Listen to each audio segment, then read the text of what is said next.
Father Martin, this is an important moment in every papacy. Well, of course, and it's the first time that many people in the world will hear him give his homily. Cari Here we go. fratelli cardinali, fratelli nell'episcopato e nel sacerdozio, distinte autorità, membri del corpo diplomatico. Dear brother cardinals, brother bishops and priests, distinguished authorities and members of the diplomatic corps, brothers and sisters, saluto tutti voi con il cuore colmo di gratitudine. I greet all of you with a heart full of gratitude at the beginning of the ministry that has been entrusted to me. St. Augustine wrote, Lord, you have made us for yourself, and our heart is restless until it rests in you. In these days, we've experienced intense emotions. The death of Pope Francis filled our hearts with sadness. In quelle ore difficili ci siamo sentiti come quelle folle di cui il Vangelo dice. In those difficult hours, we felt like the crowds that the Gospel says were like sheep without a shepherd. Yet on Easter Sunday, we received his final blessing, and in the light of the resurrection, we experienced the days that followed in the certainty that the Lord never abandons his people, but gathers them when they are scattered and guards them as a shepherd guards his flock. In this spirit of faith, the College of Cardinals met for the conclave. Coming from different backgrounds and experiences, we placed in God's hands our desire to elect a new successor of Peter, the Bishop of Rome, a shepherd capable of preserving the rich heritage of the Christian faith, and at the same time looking to the future in order to confront the questions, concerns, and challenges of today's world. Accompanied by your prayers, we could feel the working of the Holy Spirit, who is able to bring us into harmony, like musical instruments, so that our heartstrings could vibrate in a single melody.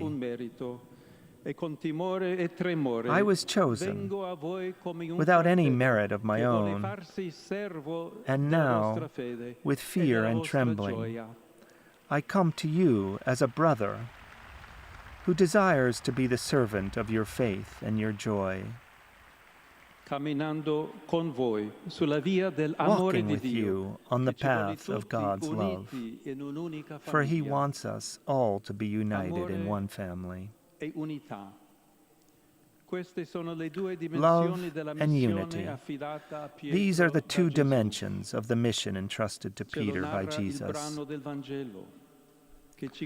We see this in today's Gospel, which takes us to the Sea of Galilee, where Jesus began the mission he received from the Father, to be a fisher of humanity, in order to draw it up from the waters of evil and death. Walking along the shore, he had called Peter and the other first disciples to be, like him, fishers of men.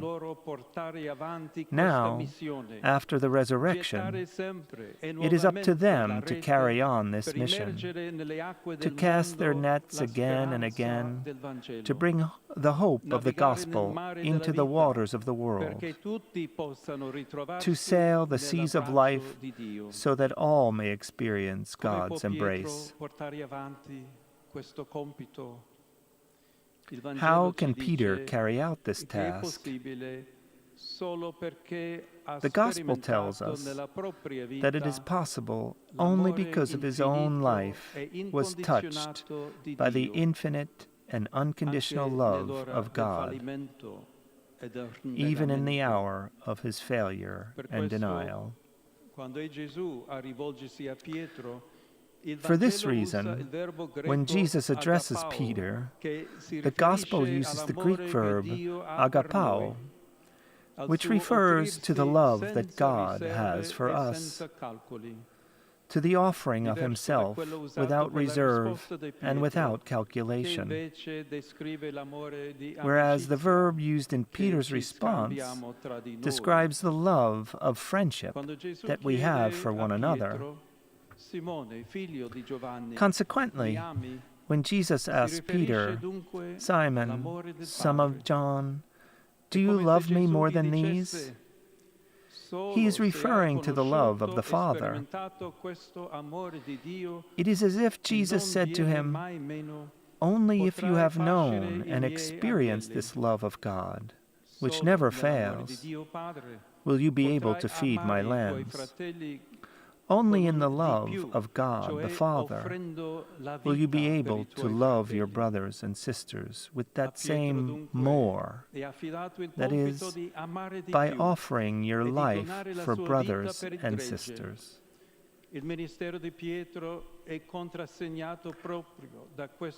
Peter is thus entrusted with the task of loving more and giving his life for the flock. The ministry of Peter is distinguished precisely by this self-sacrificing love, because the Church of Rome presides in charity, and its true authority is in the charity of Christ.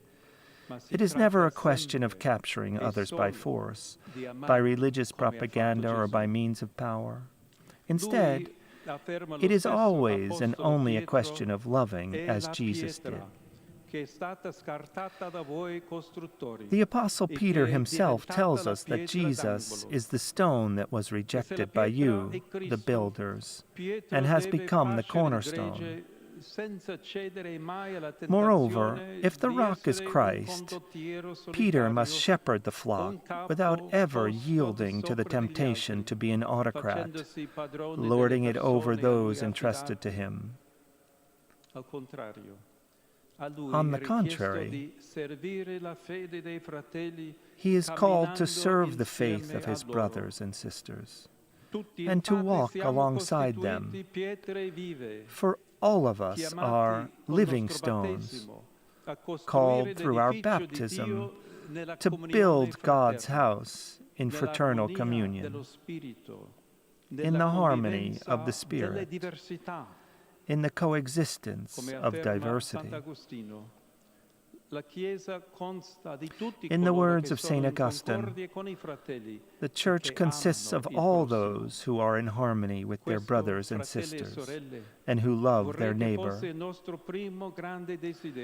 Brothers and sisters, I would like that our first great desire be for a united Church, a sign of unity and communion, which becomes a leaven for a reconciled world. In this our time, we still see too much discord, too many wounds caused by hatred, violence, prejudice, the fear of difference, and an economic paradigm that exploits the earth's resources and marginalizes the poorest. For our part, we want to be a small leaven of unity, communion, and fraternity within the world. We want to say to the world with humility and joy, look to Christ, come closer to Him, welcome His word that enlightens and consoles, listen to His offer of love, and become His one family. In the one Christ, we are one. This is the path to follow together, among ourselves, but also with our sister Christian churches, with those who follow other religious paths, with those who are searching for God, with all women and men of goodwill, in order to build a new world where peace reigns.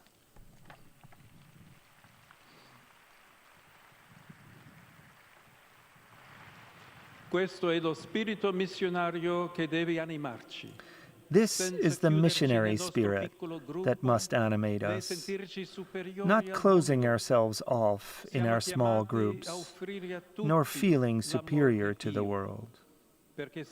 We are called to offer God's love to everyone in order to achieve that unity which does not cancel out differences, but values the personal history of each person and the social and religious culture of every people. Brothers and sisters, this is the hour for love. The heart of the gospel is the love of God that makes us brothers and sisters. With my predecessor, Leo XIII, we can ask ourselves today, if this criterion were to prevail in the world, would not every conflict cease and peace return? With the light and the strength of the Holy Spirit, let us build a church founded on God's love, a sign of unity, a missionary church that opens its arms to the world, proclaims the Word, allows itself to be made restless by history, and becomes a leaven of harmony for humanity. Together, as one people, as brothers and sisters, let us walk towards God and love one another.